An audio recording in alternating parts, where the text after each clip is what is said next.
Olá, você está assistindo ao programa Memória Viva, uma produção do setor de comunicação institucional da Universidade Federal de Viçosa para registrar as pessoas que ajudaram a construir a história da instituição. Nosso entrevistado de hoje é o Dr. João Maria Belo Lisboa, engenheiro agrônomo formado pela antiga ESAV, a Escola Superior de Agricultura e Veterinária, em 1949. Dr. João Maria é filho do engenheiro construtor da universidade nas décadas de 1920 e 1930, João Carlos Belo Lisboa. Para nos ajudar nessa entrevista está conosco também o economista Gustavo Sabione. Ele é responsável pela memória institucional do LOCUS, o repositório digital da UFV. Para começar o programa, nós vamos pedir ao Gustavo que nos ajude a contextualizar um pouco qual é a importância do construtor da UFV, João Carlos Belo Lisboa. Gustavo, por favor. Doutor João, é um prazer, queria dizer que é um prazer a gente estar aqui com o senhor ter recebido a gente aqui.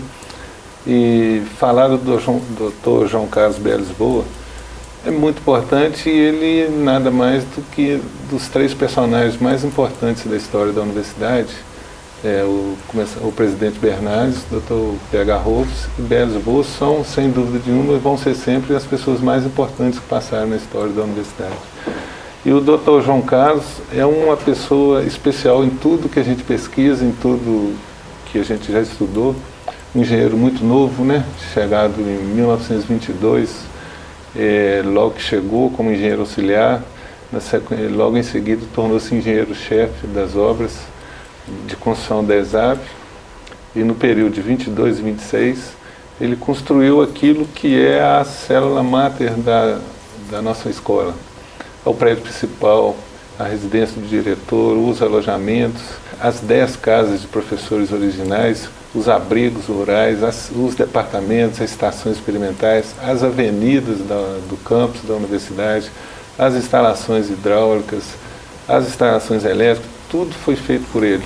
E lembrar que não só engenheiro construtor, mas ele também se tornou o segundo diretor da escola em 1929, logo que o P.H. Rolfs deixou a universidade. E ele foi, então, o segundo diretor de 1929 a 1936. Tirando o aspecto físico dele, mas a preocupação também dele com a área acadêmica, o esforço dele, a dedicação em ver concretizado a formatura dos primeiros cursos da universidade, de entregar a primeira turma de agronomia, a primeira turma de técnicos dos médicos veterinários, e tantos outros fatos importantes, como a criação da Semana do Fazendeiro. Doutor João, muito obrigada por nos receber na sua casa aqui em Belo Horizonte. Eu gostaria que o senhor começasse...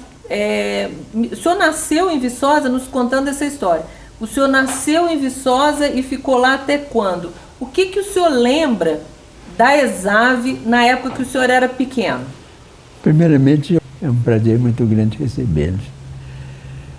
A minha memória do passado, na minha infância, me lembro de Viçosa como estudante do Jardim da Infância e frequentador da piscina, que era a represa da agronomia hoje. E tenho uma lembrança muito boa da minha infância, até 9 anos, quando nós mudamos de Viçosa. O senhor foi batizado no dia da inauguração da universidade? No dia da inauguração, de 29 de agosto de 1926. Uhum. Meu pai pediu licença ao presidente Bernardes e me levou à igreja para ser batizado. O senhor se lembra das histórias da sua família, de por que o seu pai aceitou o convite para ser o construtor da UFV? Ele foi contratado primeiramente, ele nasceu no estado do Rio. A prefeitura de Ponte Nova pediu à Escola de Engenharia do Rio de Janeiro que indicasse um recém-formado para ir trabalhar em Ponte Nova. Uhum. E indicaram meu pai, que foi o primeiro da turma. Chegando em Ponte Nova, ele fez um trabalho muito bom no setor de abastecimento de água da cidade, construiu pontes sobre o Rio Ipiranga, e na parte de energia elétrica também fez muitos trabalhos de interesse da cidade. Em Ponte Nova? Em Ponte Nova. Quando surgiu, então, ele foi descoberto por Viçosa, foi convidado então para trabalhar em Viçosa também. Pelo então presidente Arthur Bernardes. Foi como engenheiro substituto, parece-me. Né? Engenheiro auxiliar. Engenheiro auxiliar. Pouco tempo depois assumiu o encargo de engenheiro-chefe e fez a série de obras que o Gustavo teve a gentileza de mencionar. O senhor se lembra dessas obras? O senhor se lembra da universidade sendo construída? Me lembro, até 9 anos me lembro, sim. Me lembro. E o que o senhor lembra de Viçosa, da cidade? Porque era uma cidade muito pequena, né? Da cidade eu não me lembro, não. Realmente não me lembro. Porque o senhor morava dentro morava do no campus, no campus. Eu nasci numa fazenda velha no campus. A nossa casa de residência não havia sido construída. Eu acho que logo vocês moraram algum tempo numa casa primitiva de fazenda e depois foram morar na casa que seria a casa do vice-diretor. Do vice-diretor. Né? Que é o atual Museu Histórico e Pinacoteca da UFPB. Exato. Ali vocês moraram até 36. 36 né? Em Viçosa, o Dr. João Carlos, eles tiveram 4 filhos. E 2 em Rio Casca. 2 nasceram depois que vocês mudaram depois. O senhor é o mais velho? Eu sou o mais velho. Eu, 2 irmãs, um outro filho, Alfredo, nasceu em Viçosa. Depois em Rio Casca, Regina e José Antônio, 2 outros. E aí o senhor saiu de Viçosa aos 9 anos, por quê? O senhor se lembra? Foi quando meu pai saiu, né, da diretoria. Adquiriu uma propriedade agrícola em Rio Casca e para lá fomos nós, então. Foi uma época que o seu pai deixou de ser engenheiro e virou fazendeiro. Isso. Aí o senhor volta para Viçosa... Em 46. Para fazer vestibular? O curso, para fazer o vestibular. O senhor fez vestibular? Fiz o vestibular. Tinha na época? Tinha. Tinha concorrência? Devia ter, sim. E aí o senhor entra como estudante de agronomia na ESAB? Na ESAB, E o senhor foi para lá por causa da história do seu pai lá? Não só porque meu pai estava proprietário agrícola e comprou uma fazenda a crédito e lutando para pagar. E é uma inspiração de filho, querendo ajudá-lo, né? E para ajudá-lo na fazenda, nada como ser agrônomo. Ser agrônomo, né? Essa foi a razão principal da minha ida para Viçosa. E como era Viçosa e a ESAB que o senhor encontrou? Era pequenininha, uma escola muito querida, mas não é a universidade de hoje, né? Era uma escola muito agradável, gostava de muita boa reputação. Como é que era? O senhor estudava no prédio principal, o senhor morava lá? Morava no alojamento masculino, um alojamento que hoje tem o nome do meu pai, tinha um refeitório. E logo que o senhor formou, o senhor foi trabalhar então no Ministério da Agricultura? Não, na fazenda com meu pai. Na fazenda? Na fazenda, Mas na fazenda, muita dificuldade, assim, e talvez meu pai tenha construído essa minha saída, para o Ministério da Agricultura, fui contratado para o Ministério. E onde permaneci até a aposentadoria. O senhor viveu uma época das grandes figuras da universidade, como disse o Gustavo, o presidente Arthur Bernardes, o Peter Henry Rolfes. O senhor se lembra dessas pessoas, embora o senhor fosse muito pequeno? Doutor Bernardes não me lembro, não. Do Dr. Rolfes, sim, me lembro. Dele e da família dele, da Dona F e da Miss Clarissa Rolfes. O que o senhor lembra disso? Não, me lembro das figuras, né? Pessoas altas, louras, né? Figuras deles caminhando na universidade. De professores da época do senhor, ainda existia, a grande parte ainda eram professores da origem da universidade, né? Professor Diogo, professor Diogo de Melo, Dorofefe. Eram professores quase que da inauguração da universidade. O que o senhor lembra da rotina da universidade na época? Quando vocês acordavam de manhã, dentro do campus? Acordávamos de manhã e íamos ao refeitório tomar café da manhã. Em seguida, começava a rotina na escola, né? As aulas. As aulas eram todas no prédio principal? No prédio principal, é. Tinha aula prática? Tinha. Poucas aulas práticas, né? Mas tinha algumas assim, no campo. Uhum.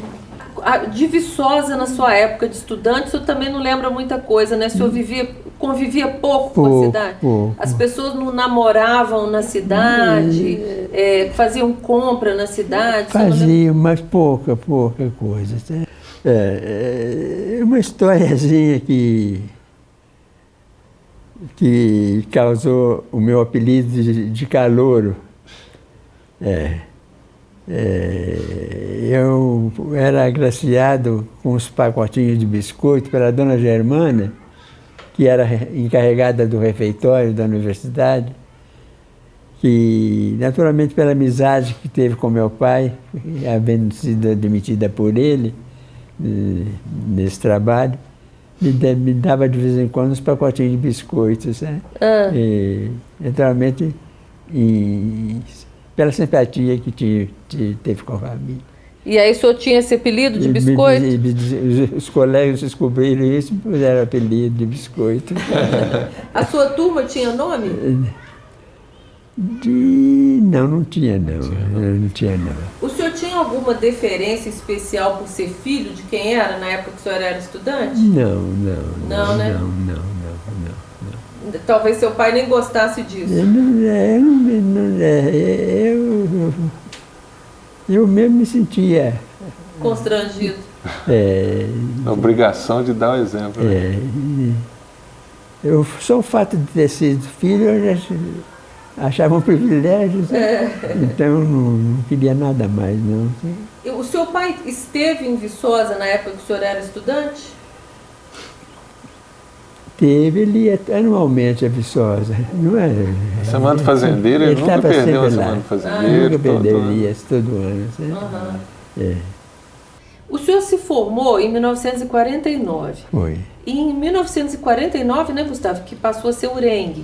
É o meu ano da transformação da ESAV em URENG. Né? O senhor se lembra dessa mudança, dela deixar de ser uma escola superior federal? Só de notícia, né? Quando o senhor era do Ministério da Fazenda, do Ministério da Agricultura, o senhor de alguma forma tinha alguma participação, algum contato com a Universidade Rural, então, naquela época? Não tinha, não. No Ministério da Agricultura, eu entrei na parte de reflorestamento, né? Era o trabalho desenvolvido pela 5ª Inspetoria Florestal de Minas Gerais. E nessa ocasião eu notei que o setor florestal tinha outras implicações também importantes. Eu me candidatei a uma bolsa de estudos para fazer o curso de Engenharia Florestal no exterior. A CAPES me concedeu uma bolsa, eu fiz então um mestrado na Louisiana, um curso de florestal. Ao retornar ao Brasil, 2 anos depois, estava sendo criada a Escola Nacional de Florestas, eu fui convidado então pelo então reitor de Viçosa para assumir o cargo de diretor. O primeiro diretor era um funcionário antigo do Ministério da Agricultura. Ele teve alguma dificuldade em Viçosa, não quis continuar. E nessa ocasião, estava chegando, fui convidado, então fui para Viçosa, para servir a Escola Nacional de Florestas. Chegando lá, providenciamos a construção de residências para professores estrangeiros que deveriam chegar ao Brasil, através de um convênio feito com o governo do Brasil, pela FAO, com o Ministério da Agricultura. Então, fiquei na expectativa da chegada desses professores, tomando as providências necessárias.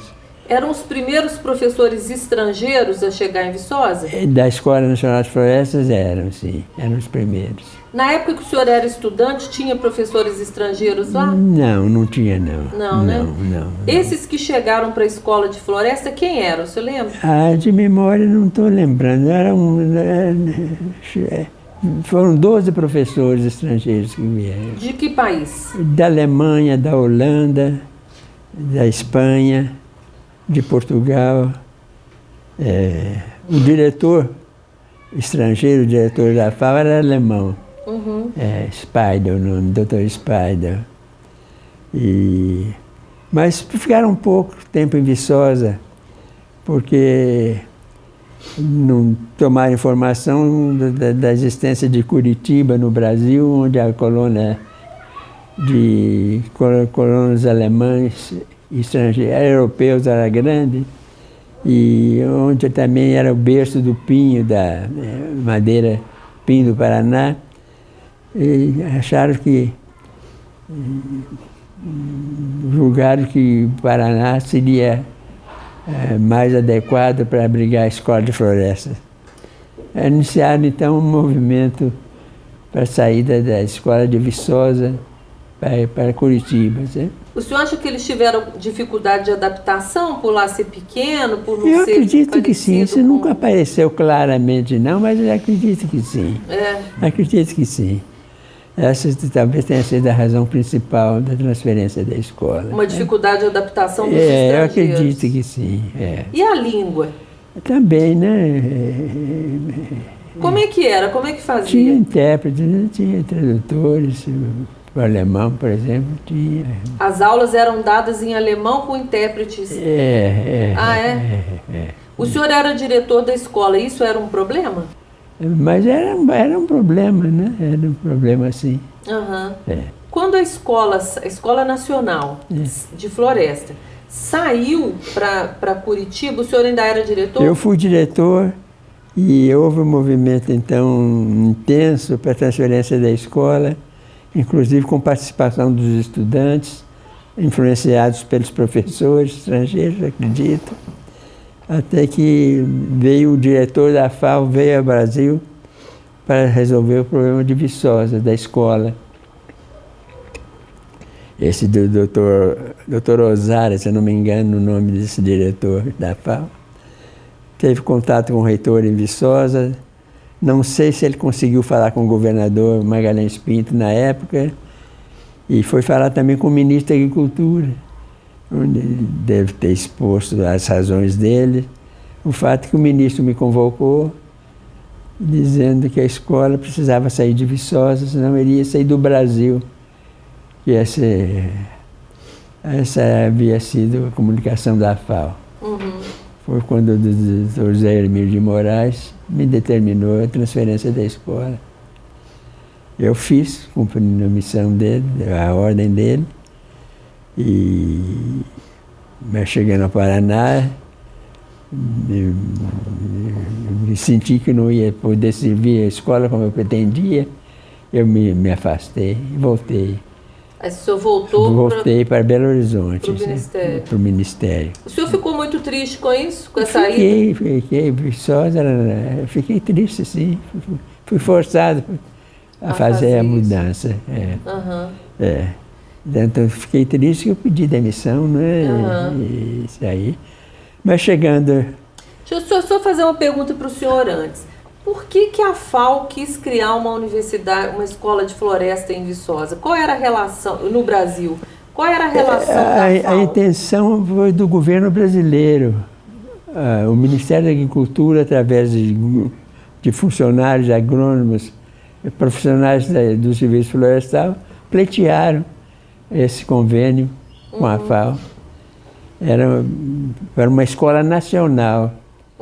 E a ideia desses sonhadores com a escola é anexar a Escola Nacional de Agronomia, no quilômetro 47, no estado do Rio de Janeiro. Né?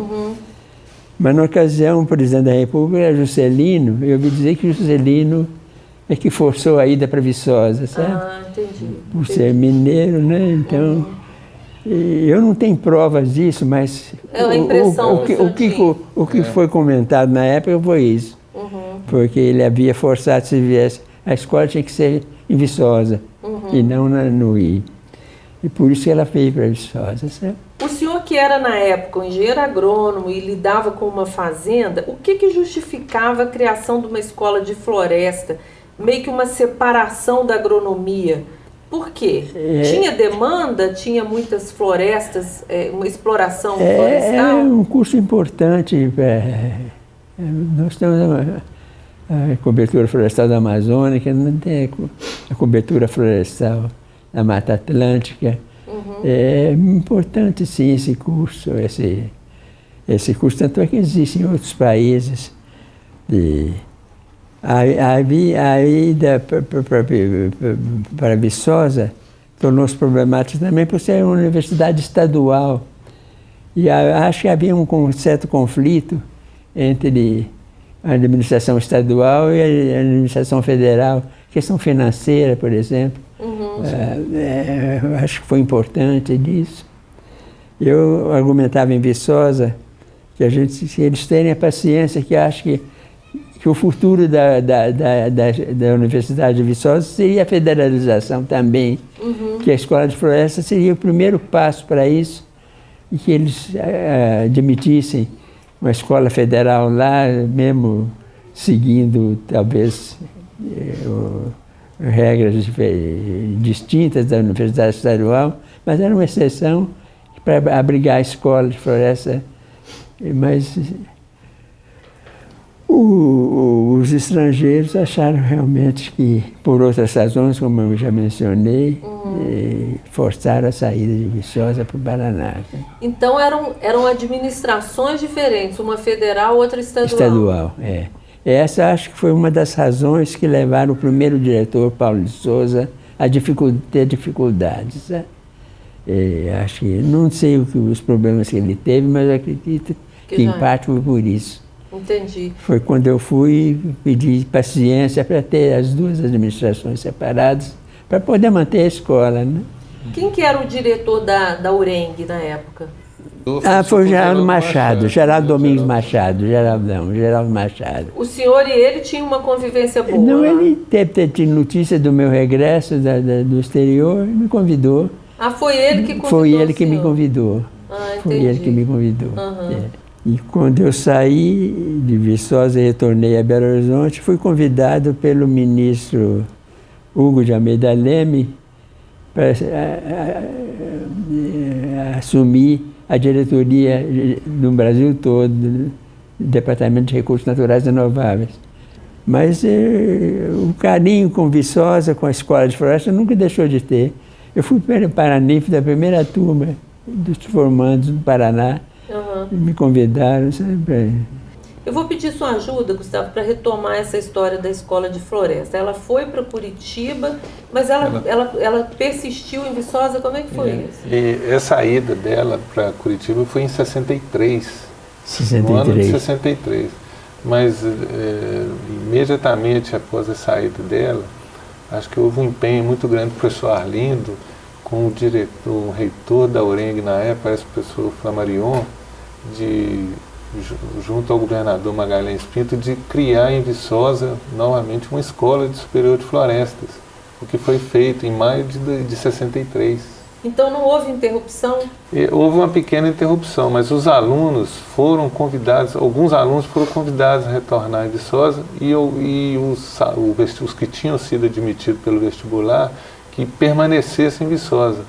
E o que a gente encontra nos registros é que o professor Arlindo foi autorizada a criação, e naquela época era o ano escolar. Ele dividiu o ano escolar em 2 semestres e ele conseguiu dar o conteúdo de 2 anos em um ano, e eles conseguiram formar em dezembro de 64 os primeiros engenheiros florestais.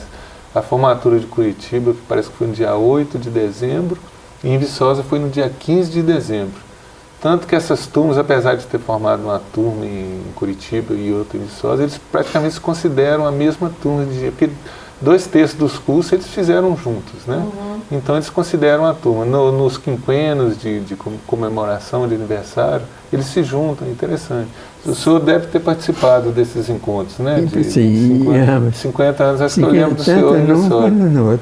Tanto em Curitiba quanto em Viçosa. Isso foi um fato interessante, que eles se consideram uma turma só, apesar de Então as duas turmas se formaram em 63.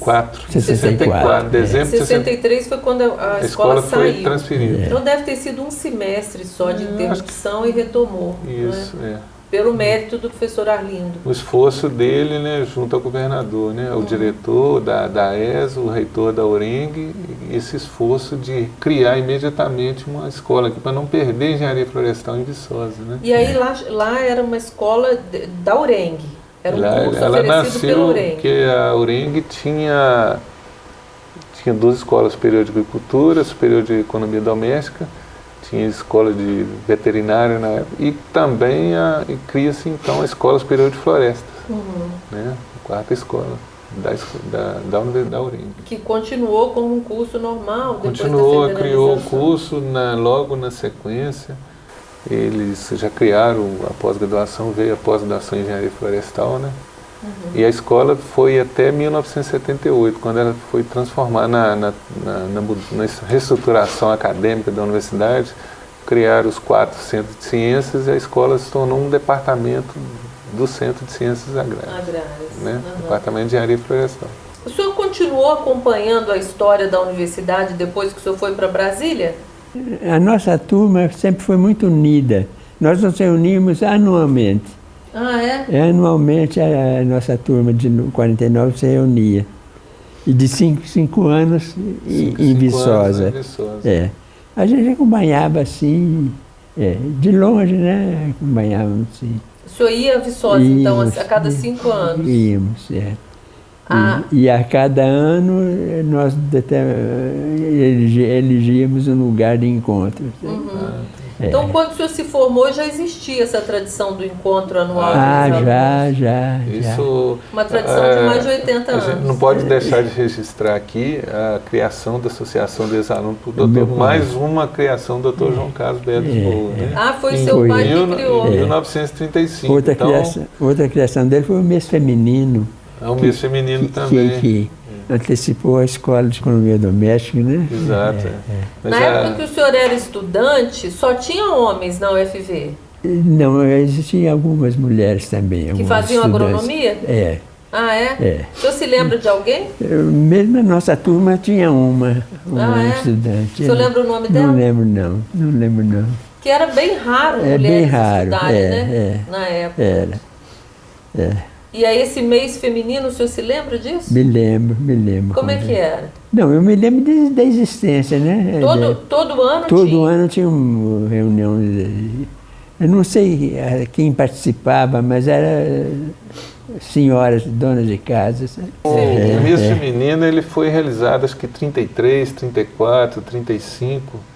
E depois não mais. Depois ele não teve, depois que o pai do senhor saiu, acho que ele não teve continuidade. Mas ele foi muito importante, que ele parece que foi um embrião da economia doméstica, porque ele existem registros, filmes, né, do mês feminino, chegaram a ter 200 mulheres participando desse evento, e era curso de economia familiar, de puericultura, de saúde, de nutrição, são as coisas dos assuntos da economia doméstica que vieram ser criados quase que 2 décadas depois. Na década de 50. O curso de economia doméstica é de 54? 52. A Escola de Superior de Ciências Domésticas foi criada em 52. Primeiro com o curso técnico de administração do lar, e depois o curso superior de economia doméstica, ciências domésticas. É uma tradição a história do ex-aluno muito boa da criação do seu pai, porque até hoje é uma festa muito tradicional.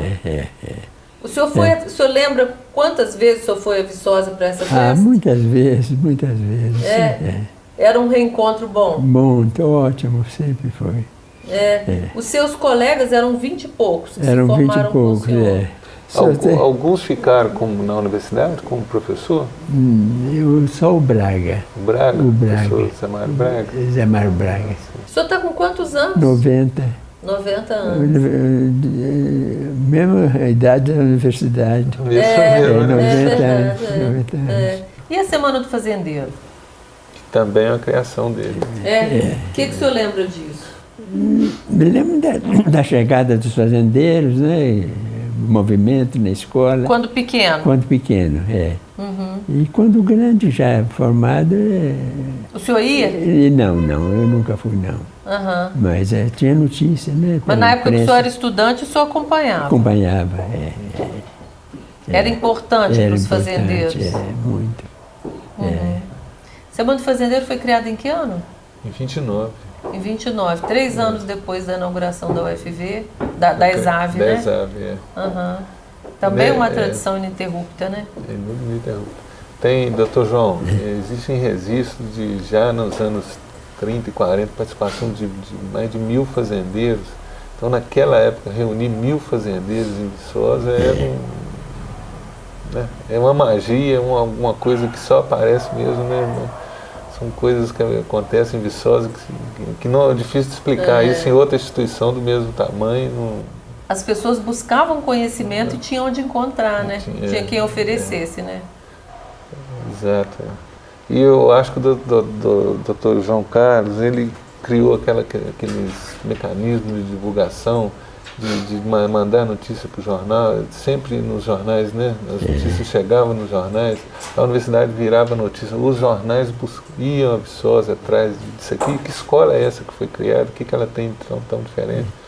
Então as manchetes, as notícias dos jornais dos anos 20 são todas no sentido de exaltar, né? Essa coisa diferente que surgiu aqui. E às vezes o senhor ainda se lembra da universidade? Muito, assim? me lembro, sim.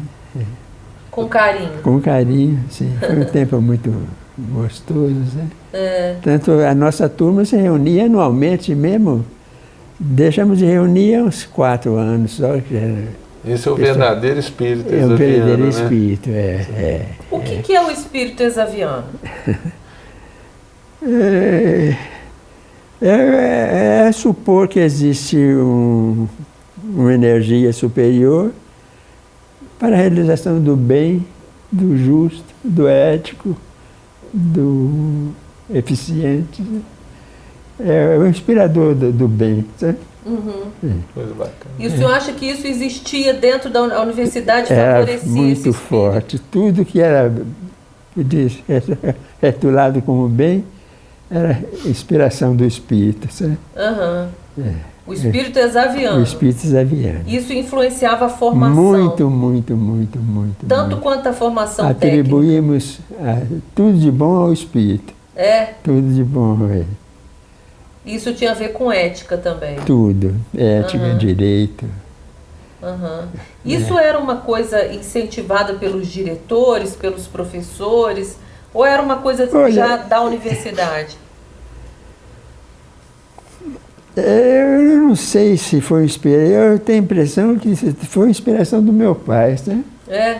Isso eu sinto isso. Eu sinto que eu não sei como ele fez, mas eu acho que é a inspiração dele, sim. Que impregnou isso nas pessoas, né? Eu tenho a impressão que sim. Doutor João, o que o senhor se lembra do seu pai? Do jeito dele, do pai, Belo Lisboa? Era um homem da hora certa. Hoje o Gustavo foi pontual aqui. Eu sabia que eu não podia trazer. A hora certa,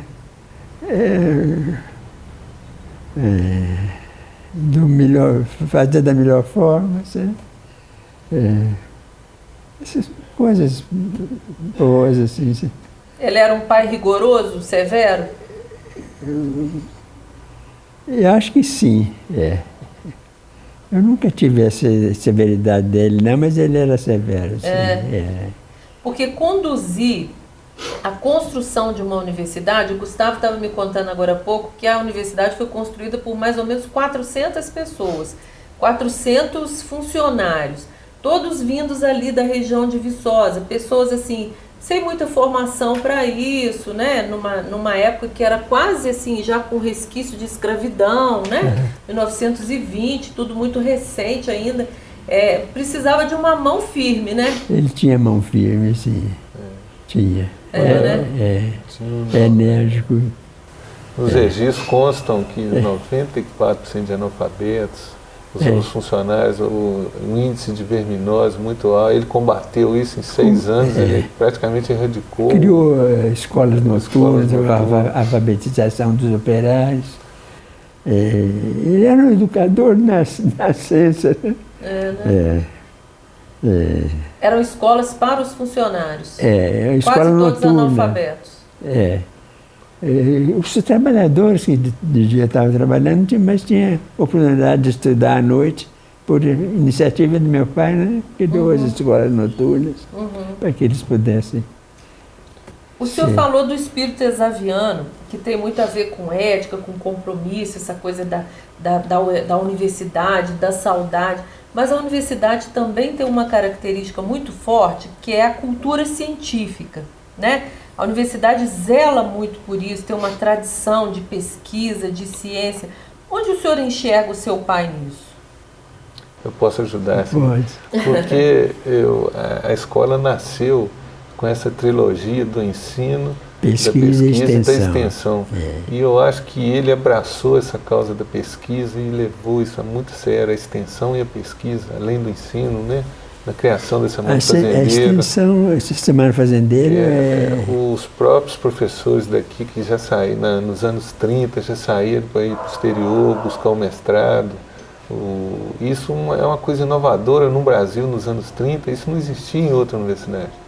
Então essa influência americana que deixou de se capacitar dos professores daqui nos anos 30, já no início dos anos 30, nos anos 40 para os Estados Unidos, eu acho que esse incentivo dele, eu acho que você vai buscar conhecimento lá fora, você está buscando pesquisa, está incentivando a pesquisa, né? O senhor mesmo foi fazer pós-graduação nos Estados Unidos.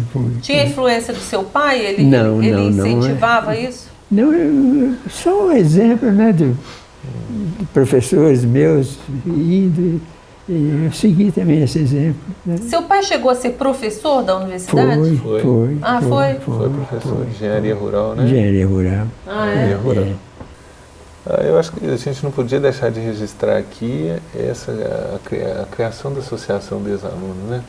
E esse espírito exaviano, ela foi um suporte para esses ex-alunos que voltam a cada 5 anos no campus.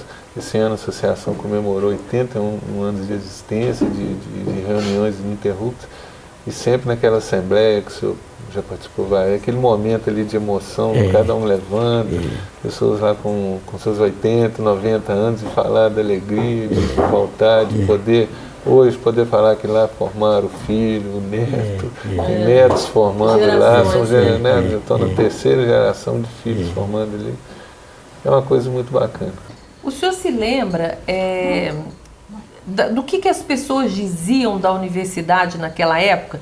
O fato dela ter sido criada no interior, mas dela ter uma tradição. O senhor lembra se isso era motivo de crítica, de elogio? Porque quando o senhor contou que quando o senhor chegou ela era muito querida.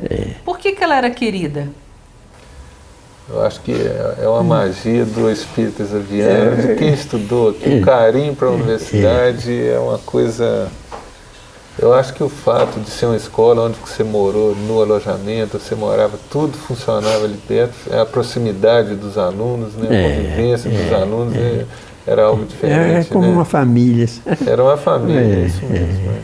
Doutor João, esse livro, ele foi escrito pela sua família para resgatar a memória do seu pai. Foi. Não é? E nesse livro, Memórias da Vida de João Carlos Belo Lisboa, e nesse livro tem uma história que diz o seguinte, não sei se o senhor vai se lembrar disso, em agosto de 1933, a universidade tinha 5 anos, por aí, né? Com sua esposa Maria da Conceição, sua mãe, Belo Lisboa partiu em uma nova viagem para o exterior, mas dessa vez com outros objetivos, conhecer e estudar métodos agrícolas empregados em diversos países, além de fazer contato com instituições de ensino e pesquisa para que estudantes da ESAV pudessem estudar no exterior. Apesar da viagem ser em prol do aprimoramento e do conhecimento dos alunos, Belo Lisboa não teve ajuda governamental para realizá-la, utilizando aproximadamente R$1.000, que na época eram todas as suas economias para custear as despesas. Na partida de Viçosa rumo ao Rio de Janeiro, cerca de 1.500 pessoas compareceram à estação para despedirem-se do estimado diretor e sua esposa. O seu pai buscava sempre coisas novas para levar para a universidade. Isso, é. Essa ligação, sim. Eu me lembro dessa viagem, da ida deles. Nós ficamos com nossa avó, na ausência deles. O senhor tinha 5 aninhos. Eu me lembro de... Quantos anos eu tinha? 4, 7 anos? 7 anos. Me lembro da ida deles, sim, da ausência deles. Isso era uma coisa importante para ele, né? Foi. Buscar essas referências. Ele já tinha ido ao exterior antes? Já. Ele já havia feito outras viagens antes. A Índia, não sei mais onde, mas já havia feito. Antes de ir para Viçosa? Antes de ir para Viçosa, Essa internacionalização da universidade que hoje está buscando, tem também uma fonte lá no Belo Lisboa. Hoje a universidade está cada vez mais internacionalizada, né? E Viçosa já tinha isso, com o convênio Purdue, né? Você sabe que hoje são 20 mil alunos? O Gustavo está me dizendo, não sabia, não. Na sua época eram 24.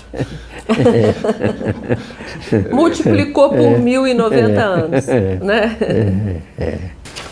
Eu mostrei para ele aqui, até que posso deixar para ele aqui, mas eu achei muito interessante no discurso. Ele foi para a NIF, dos médicos, da primeira turma de médicos veterinários de Viçosa. Sim. Então, exato, em 1935. Então, esse é o discurso, uma parte do discurso ele deixa esse texto. Não se pode chegar à afirmativa de estar concluída esta escola.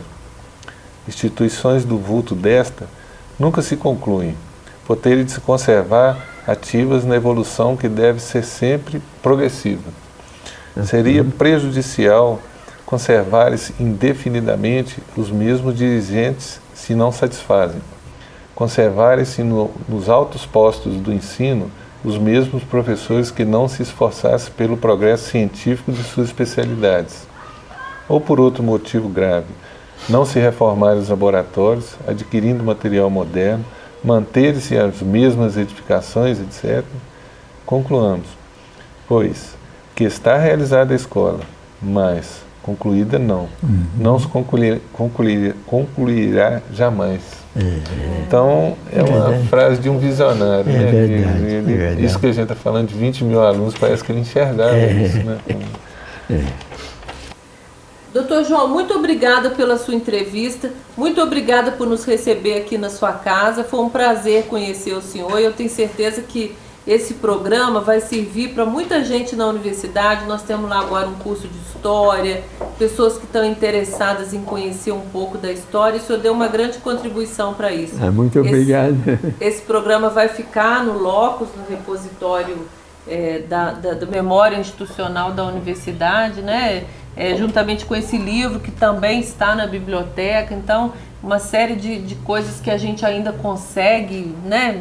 2016, 2017, ainda resgatar essa história de mais de 90 anos, graças à boa vontade do senhor e de outros entrevistados, e com certeza do Gustavo, que é a memória viva da universidade também. Gustavo, muito obrigado pela sua participação aqui. É um prazer, é uma honra estar aqui na presença. Agradecido maior de todos sou eu pela presença de vocês, pela iniciativa do Gustavo em reverenciar a memória dele, que eu acho que merecida, modéstia à parte. Merecida, com certeza. Muito obrigada. O programa Memória Viva fica por aqui, agradecendo mais uma vez o nosso entrevistado, a presença do Gustavo. Nós nos vemos no próximo programa com outras boas histórias para contar.